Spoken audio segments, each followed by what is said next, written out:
Atlantis, sebuah kota yang diceritakan sebagai simbol kemajuan peradaban. Kota yang kemudian hancur hanya dalam satu malam. Banyak yang terus meneliti keberadaan Atlantis. Lalu, di manakah sebenarnya keberadaan Atlantis?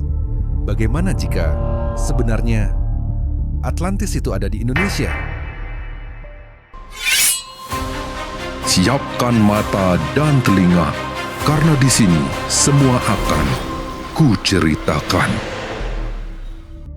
Nama Atlantis pertama kali disebut oleh filsuf Yunani, Plato, sekitar tahun 360 sebelum Masehi. Dalam tulisannya, ia menggambarkan sebuah pulau besar, lebih besar dari Libya dan Asia, dikelilingi laut, memiliki sistem kanal, istana emas, dan masyarakat yang sangat maju. Tapi bagaimana jika Atlantis bukan berada di barat, melainkan di timur? Beberapa peneliti percaya Atlantis yang disebut Plato sebenarnya merujuk pada wilayah yang kini kita kenal sebagai Indonesia. Seorang ilmuwan asal Brasil, Profesor Arício Santos, menghabiskan 30 tahun meneliti hal ini. Ia menyimpulkan, Atlantis adalah kawasan Sundaland atau paparan Sunda, wilayah luas yang dahulu menghubungkan pulau-pulau Sumatera, Jawa, Kalimantan, hingga Asia Tenggara. Wilayah ini sangat cocok dengan deskripsi Plato. Tanah subur, kaya mineral, dikelilingi laut, dan memiliki jalur kanal alami melalui sungai-sungai besar. 11.600 tahun lalu, akhir zaman es membawa bencana besar. Permukaan laut naik lebih dari 100 meter. Letusan gunung berapi, gempa, dan tsunami meluluh lantakkan Sundaland.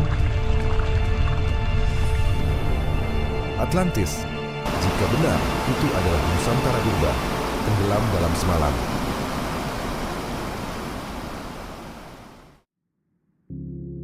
Yang tersisa hanyalah kepulauan kecil, seperti yang kita lihat sekarang. Beberapa situs misterius di Indonesia diyakini sebagai peninggalan Atlantis, atau bahkan letak Atlantis di masa lalu, antara lain Gunung Padang di Jawa Barat, struktur megalitikum yang diperkirakan lebih tua dari piramida Mesir, situs bawah laut di Sulawesi dan Maluku yang belum sepenuhnya diteliti, dan bahkan cerita rakyat dari suku-suku di Kalimantan dan Papua tentang banjir besar dan kota yang tenggelam. Meskipun begitu, banyak pula tempat di berbagai belahan dunia yang juga disinyalir dulunya merupakan Atlantis. Daerah itu antara lain Santorini di Yunani, dataran Andalusia di Spanyol, dan lautan Karibia. Apakah benar Atlantis itu ada di Indonesia? Atau ini hanya kebetulan antara mitos dan geografi? Yang jelas, cerita mengenai Atlantis menyimpan sejarah yang masih terkubur, menunggu untuk diungkap. Tulis di komentar mengenai konspirasi yang kalian percaya tentang keberadaan Atlantis di Indonesia. Jangan lupa subscribe untuk cerita selanjutnya, karena semuanya pasti akan kuceritakan.